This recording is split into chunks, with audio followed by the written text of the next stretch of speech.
తెలంగాణని శాసించే స్థాయికి ఎదుగుతారు. ఇక్కడ మళ్ళీ ఏ ప్రభుత్వం వచ్చినా కూడా వీళ్ళ కనుసైగల్లో ఉండేటట్టు చేసుకుంటారు. వీళ్ళంతా దొంగలు. వీళ్ళంతా కేవలం తెలంగాణని నట్టేట దోచుకోవడానికి ఈరోజు వీళ్ళు ఎంఓఐలు చేసుకుంటున్నారు.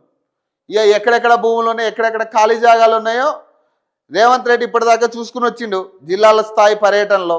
ఇప్పుడు వీళ్ళందరికీ కూడా ఆ భూములు, ఇక ఈడ భూములు ఉన్నాయి, ఇక ఇవన్నీ మనం దోచుకోవచ్చు, ఇవన్నీ మనం తినొచ్చు, ఇక్కడ మైనింగ్స్ ఉన్నాయి, ఇవన్నీ చెప్పడానికి ఈ గ్లోబల్ సమ్మిట్ పేరు మీద వీళ్ళ పెట్టుబడులు పెడతారు. ఈరోజు వీళ్ళు వచ్చి కొత్తగా చేసేది ఏం లే. అసలు తెలంగాణ పరిస్థితి ఎట్లా ఉంది? ముందు తెలంగాణని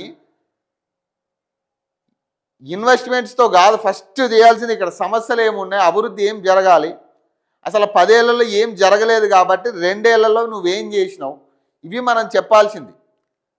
మనం వచ్చిన 5 ఏళ్లలో అభివృద్ధి అనేది ఏంటనేది ముందు తెలంగాణ అభివృద్ధి చేసుకున్న తర్వాత ఇట్లాంటి వాళ్ళ ఇన్వెస్ట్మెంట్స్ అవసరం మనకి. అసలు ఉన్న తెలంగాణ నాశనం అయ్యే పరిస్థితి.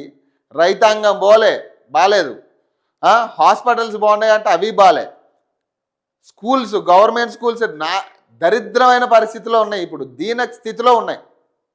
ఎక్కడికక్కడ హాస్పిటల్స్ అయితే కరెంట్ ఫెసిలిటీ కూడా లేని పరిస్థితుల్లో ఉంది ఇప్పుడు హాస్పిటల్స్. కనీస వసతులు లేని హాస్పిటల్స్, బెడ్లతో సహా లేని పరిస్థితి ఉంది.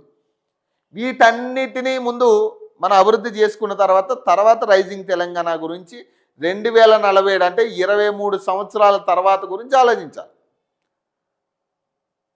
అసలు ముందు ప్రస్తుతమే బాగాలేదురా బాబు అంటుంటే మళ్ళీ 2047 నాటి కోసం ఇప్పటి నుంచే మనం 5 సంవత్సరాల్లో వీళ్ళందరూ ఇప్పుడు పెట్టుబడి పెట్టేటోళ్ళు కాదు. వీళ్ళు పెట్టుబడి పెట్టిన 5 సంవత్సరాల్లో 3 సంవత్సరాల్లో ఎన్నికి వస్తుంది, ఈ ప్రభుత్వం ఉంటుందా ఊడుతుందో తెలియదు.